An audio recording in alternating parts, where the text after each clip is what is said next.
비타민 D와 유산균이 아토피 치료 효과가 확실하냐? 지금부터 당장 사서 먹으면 되냐? 주문하면 되냐? 궁금하실 겁니다. 이론적인 배경은 확실합니다. 근데 그렇다고 치료법으로 인정을 받는 건 아니에요.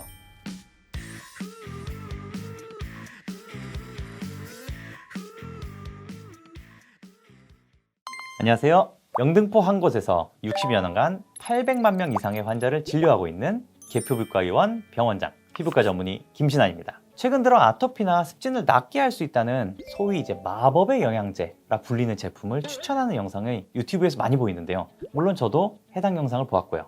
비슷한 이야기를 다루는 여러 영상들이 있는데 그 중에서 어느 약사분의 영상을 보았습니다. 이번 영상을 통해서 피부과 전문의로서의 소견을 담아서 조금 더 설명을 보태드리려고 합니다. 아무래도 내용이다 보니까 식품 영양학에서 피부의학까지 이어지는 내용이라서 좀 어렵지만 유튜브에서 너무 심도 깊은 이야기를 다루기에는 다소 지루할 수도 있고 어려울 수도 있으니 쉽게 풀어서 설명을 드리겠습니다.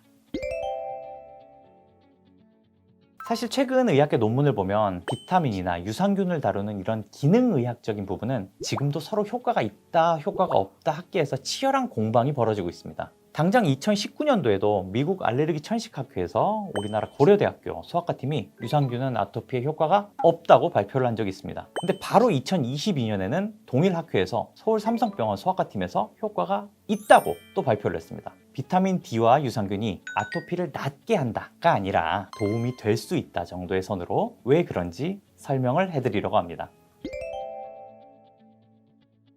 자, 아토피를 치료할 때 스테로이드, 항히스타민 등 약물을 이용한 치료가 있습니다. 이건 병원이 담당하는 영역이에요. 하지만 아토피는 만성질환이기 때문에 증상이 가라앉은 상태, 즉 좋아진 호전된 상태에서도 사실 언제 재발할지 모르는 상태입니다. 언제나 재발 위험이 도사리고 있기 때문에 좋아졌다고 하더라도 사실은 지뢰밭이에요. 근데 그렇다고 좋아진 상태에서도 일부러 약을 더 사용하시는 건 바람직하지가 않습니다. 그래서 약물을 최대한 쓰지 않으면서 아토피의 호전을 유지하고 예방하는 방법에 대한 많은 시도와 연구들이 있었습니다. 이런 걸 우리가 일상적으로 섭취하는 영양소나 몸의 면역 기능 증진을 통해서 아토피의 재발을 예방하는 기능의학이라고 부릅니다. 여러 가지 연구들 중에 아토피에 도움을 준다라고 떠오른 유력한 후보 2명이 바로 비타민 D와 유산균입니다. 이 둘 다 체내 면역에 영향을 준다고 알려진 대표적인 영양 보조제이죠.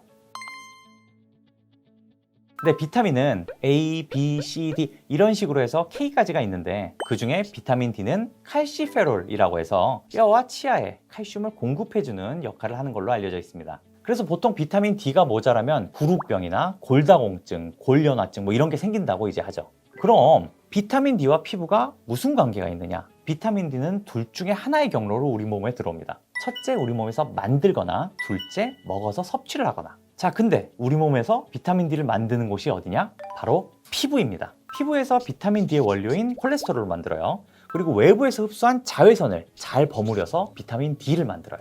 즉 피부는 비타민 D를 생산하는 공장이고 피부의 자외선 흡수가 너무 적거나 피부가 제 기능을 못할 정도로 피부가 안 좋은 상태, 아토피 같은 경우도 여기 들어가겠죠. 이럴 때는 우리 몸에 비타민 D 결핍이 올 수밖에 없습니다. 자, 또 이렇게 피부가 만들거나 먹어서 섭취한 비타민 D, 우리 몸에서 여러 가지 일을 하는데 비타민 D의 최종 가공 형태인 칼시트리올은 우리 몸의 면역 체계가 정상 가동되는 데 쓰입니다. 다시 말해서 이 비타민 D가 부족하면 우리 몸의 면역 체계가 약해진다는 얘기고 면역력에 직접 영향을 받는 아토피와 건성 같은 피부병은 직격탄을 받게 됩니다. 좀 더 아토피에 초점을 맞춰보자면 비타민 D가 어떻게 피부의 면역력을 조절해 주냐. 아까 뼈 건강, 치아 건강이 중요하다고 했죠. 비타민 D가 하는 일이 바로 우리 몸의 칼슘 농도를 조절하는 겁니다. 우리가 칼슘 하면 무조건 뼈만 주로 생각을 하는데 실제 우리 몸에서 칼슘이 하는 일은 어마어마하게 많습니다. 자, 이 칼슘이 우리 피부에 있을 때는 칼슘 이온, 칼슘 2 플러스의 형태로 존재하는데 이게 적정량 피부에 있을 때 피부가 잘 만들어내는 단백질들이 있어요. 인볼루크린, 트랜스글루타미네이즈, 로리크린, 필라그린과 같은 피부 단백질인데 이름이 좀 어렵죠. 이거 기억 안 하셔도 됩니다. 이런 단백질들이 바로 피부의 가장 바깥측에 각질 세포를 형성하고 피부 장벽을 만드는 가장 중요한 부품들입니다. 아토피 발생 원인에서 제일 중요한 게 뭐였죠?